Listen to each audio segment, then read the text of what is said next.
So a friend of mine, Steve Tobias, mentioned this actually, and I thought it was a really interesting thing to mention, so I thought I'd do a quick video on it. He said he really liked these shorter everyday videos that showed a project as it was being developed. And to be honest, me too. I mean, I've got a number of choices. I could just do one big video, which is quite long and showing involved steps of how to make something as a finished, completed object. And I know that people would kind of like that very often.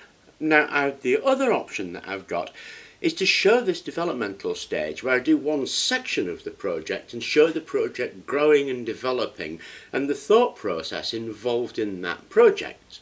Now, I prefer that, and I think a lot of people do prefer that because that involves you in the project. When we do a project and it's just, here you go, that's it, that's how I made it, there's no involvement. If we do a project where we're doing these steps, I obviously read all of the comments. I answer all of the comments from the previous 3 videos, 2 or 3. There's a lot of comments to answer.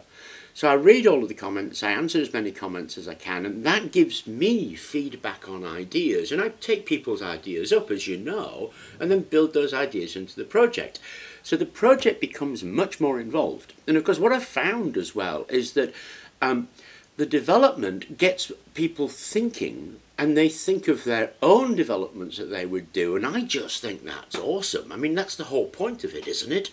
The point of it really isn't to build a machine that does something. That's not really the point.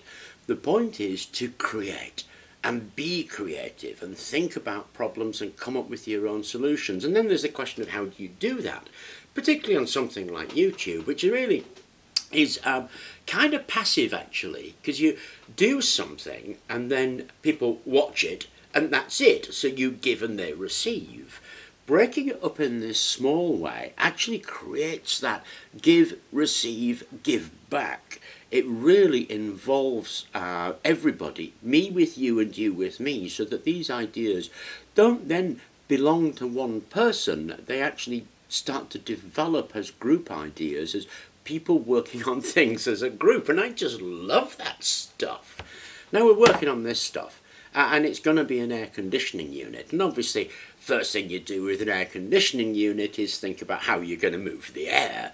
The next thing we have to think about is how we're going to heat it and cool it, obviously, and that will make it an air conditioning unit. At the moment it's basically a pump. Now I've got this thing which I pulled out of my car, if you remember, and is a heat exchanger. It's a radiator actually, but it's awesome. And I also got the big front radiator, and I was thinking of blowing the air across that while pumping cold water through there. It's just a thought that I had. I don't know if I'll do it, but it's certainly a thought that I had.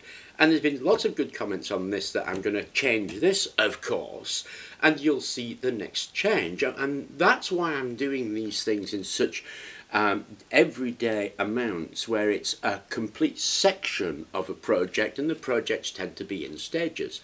I'm finding it an awesome way of involving me with you and you with me, and I'm just loving that. I think it makes it really so much different to what you see in the standard YouTube how to do it video, where you just say, here's the project, here's how you do it, off you go. Here we've got a very different approach. Anyway, I really appreciated Steve saying that, and that's what sparked this quick video. So I hope it was of interest to you. I hope it really explains why I'm doing the things the way that I do them, which might seem a little odd at sometimes. And thank you very much for watching.